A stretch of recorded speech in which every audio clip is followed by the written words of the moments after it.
guys, welcome back to our channel. I'm Simone. And I'm Chrissy. And here we are again with another chit chat. Yay! Alright, so have you seen that Fufu challenge? I've seen it around. Like, I've seen a few videos of Yeah, it. It's been going on for like a few weeks now, but the reason why I'm bringing it up is because there seems to be a lot of mixed emotions around these videos. Some people are doing the challenge and seem to be enjoying the food that they're trying for the first time, and other people are just being downright disrespectful. What have you seen from that? I saw I've seen like a compilation video, and so it was just like a bunch of people and they were trying it and their reactions, and then I saw the one that you had sent me where it was there was someone commenting on the fact of the challenge. And their disagreement with the thought of it. Yeah. So for anyone who's watching that doesn't know, fufu is a staple food of many African countries.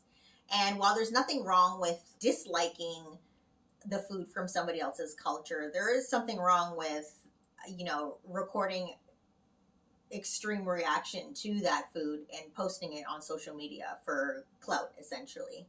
There was one video in particular that Chrissy mentioned that I had sent to her, where in the video, the person was discussing their feelings about it, and this person happened to be of someone from a country in Africa that eats fufu on a regular basis. And she was talking about one particular TikToker who posted a video about his reaction to eating fufu in this fufu challenge. So during the video, he starts the video, he talks about how he's doing this challenge and he got his fufu from this restaurant, and he takes out the food and he starts patting the fufu, which seems to be the thing to do. In his defense, everyone's patting the fufu. Yeah, I don't understand why. Even though this is apparently not the thing to do. I'm a comment reader, so I just go through all the comments because I think it's so much fun. And the people are commenting, people who are from African descent are like, I eat this all the time. Why are people slapping it? Who made that up? Right? So obviously someone has done it. Everyone's doing it now. Yeah. And we don't know why. Right. So then he does that, and then he proceeds to try the fufu, and he's making these disparaging comments. He's talking about how it smells bad, and he puts it in his mouth and he goes, "What the F?" And then he makes these gestures of vomiting. He spits the food out. He's scraping his tongue like he's, eating poison or something. Basically, he later apologized for making this video and carrying on in that way. But after he did his apology, whether it was sincere or not, who's to say, he removed the video from TikTok, but he continued to be dragged, trolled, threatened. People were threatening to kill him, beat him up in the streets, all kinds of extreme things. Yeah. It's one thing to be called out for being disrespectful. It's a whole other thing to kind of insinuate that person deserves violence because of what they've done, which is an extreme response to what happened. Yeah, essentially, I think his reaction was super disrespectful.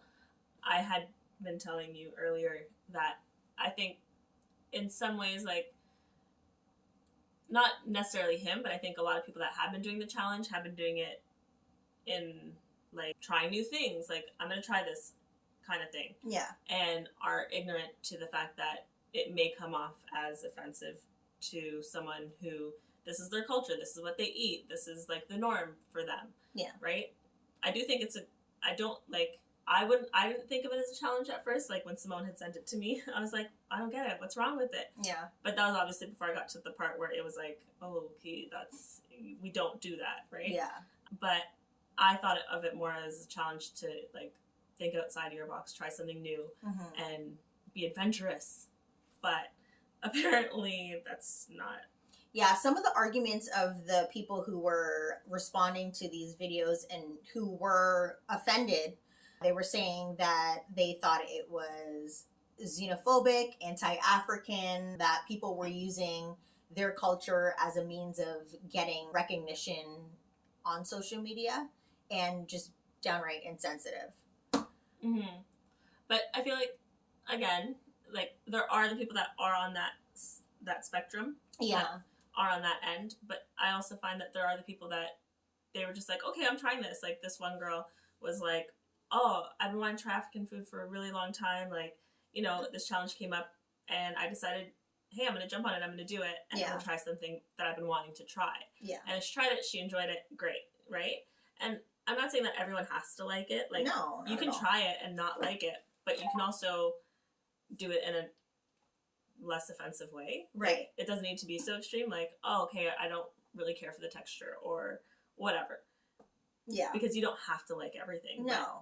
It's, yeah. I think it's the way it's done and then your intention as well, obviously. Yeah. And then, to me, it's just so funny that this whole Fufu challenge has blown up in the way that it has. But it kind of speaks to the way that social media, like, you see one video and then all of a sudden everybody wants to jump on that bandwagon and do the same thing. Like, oh, let me try it. I don't get it in general. Like, forget the Fufu challenge. Like, I just don't get any of the challenges. Like, it keeps coming up, these dance challenges, and people are doing these dances. And one, they're the worst choreographed, I can't even say it's choreographed. I'm going to say a series of movements. Yes. It's not like, because sometimes they don't. Not choreography. Just like that meme that I saw that was basically like, after we come out of this quarantine, everyone's going to forget how to dance and be doing these TikTok dances.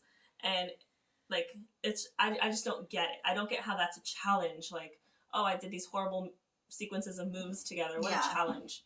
Like, go learn some real choreography. That's a challenge. Honestly. Like, learn it fast. That's a challenge. To do these, like, I just don't get what they're doing. And you can't, it's not even an argument. Don't write down in the comments like, oh, times change. Yeah, they do change, but sometimes not for the better, okay? So save that comment for yourself. Yeah. And then I find too that people on social media seem to act one way that may or may not be how they really are in real life. Mm-hmm. We were discussing earlier, there's this thing called the online disinhibition effect. Or basically, off the top of my head. Yeah.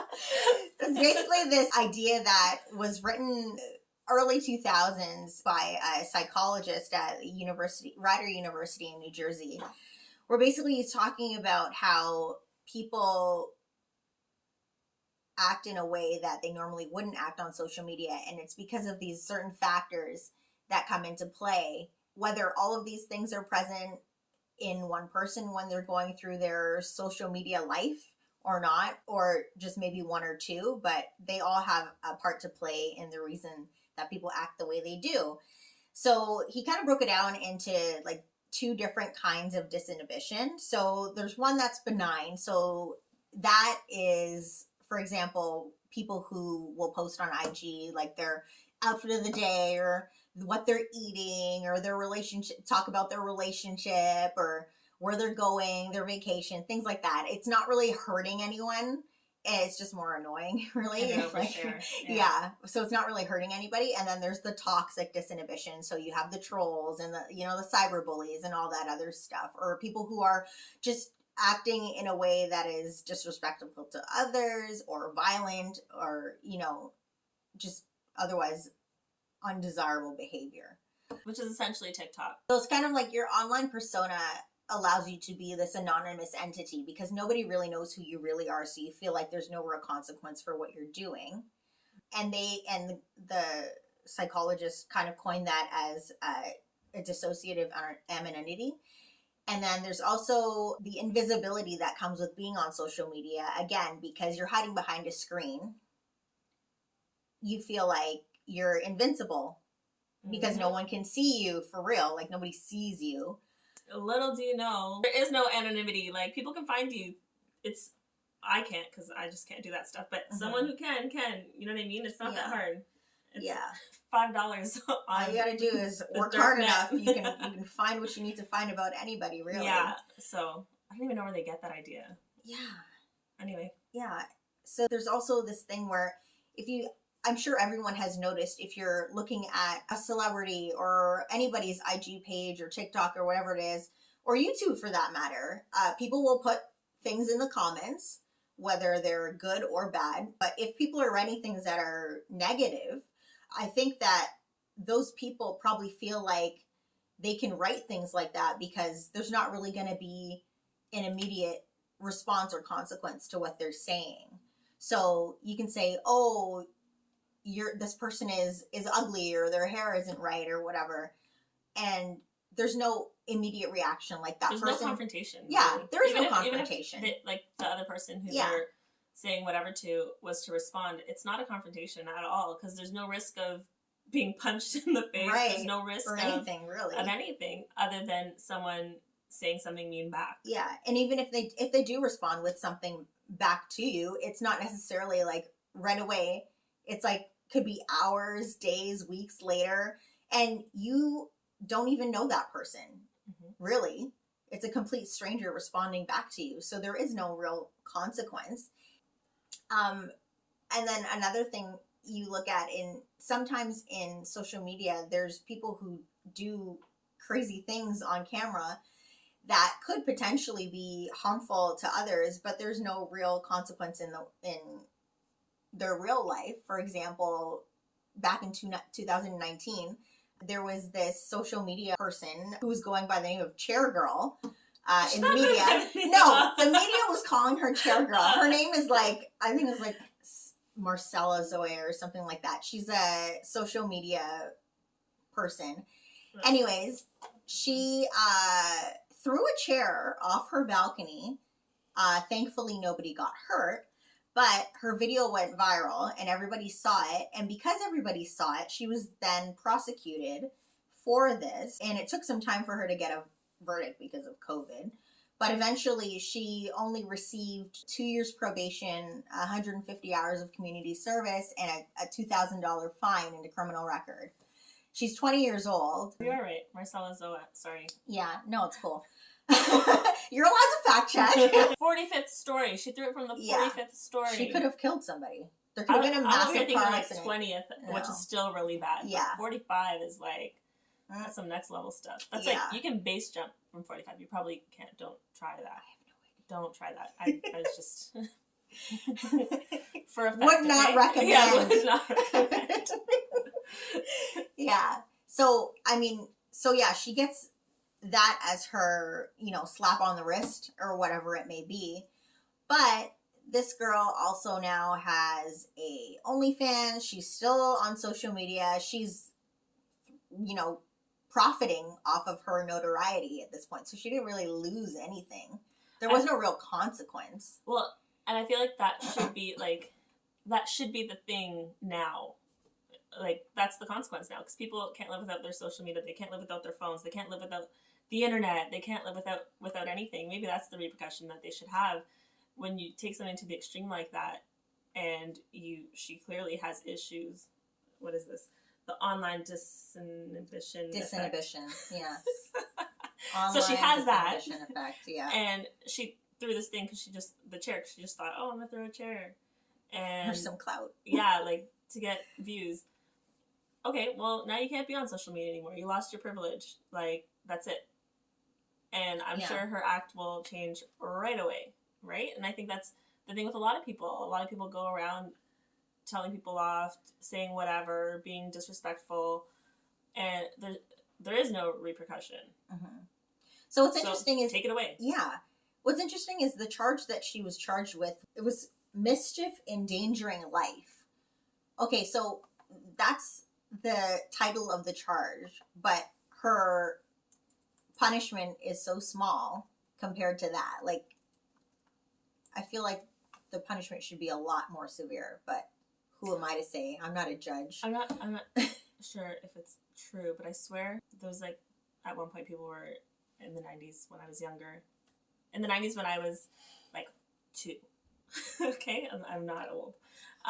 Disclaimer, she's not old. I was a newborn baby in 1999. No, but people were taking stop signs for whatever reason. They thought it was fun. And the charge for that was attempted murder or something. Like something totally random that was like, seemed really extreme for taking a stop sign away. but then you're kind of like, well, people could crash because there's no stop sign, right? So I think throwing a chair off a 45th story of a building probably is more of an attempted murder than a mischief charge. Than a mischief charge. Like, mischief is like, I tagged a building. Like, that's the mischief. But throwing a chair off, like, whatever. I have no words for that. So yeah, I'm upset. Yeah, you're upset now. Oh no! Now look what we've done. We've upset Chrissy. Oh no! Poor little Tink Tink. Oh my goodness. All right. Well, let us know what you think in the comments down below. And don't forget to like and subscribe and hit that notification bell. Ding, ding. Don't forget to tune in next Tuesday. See you next Tuesday.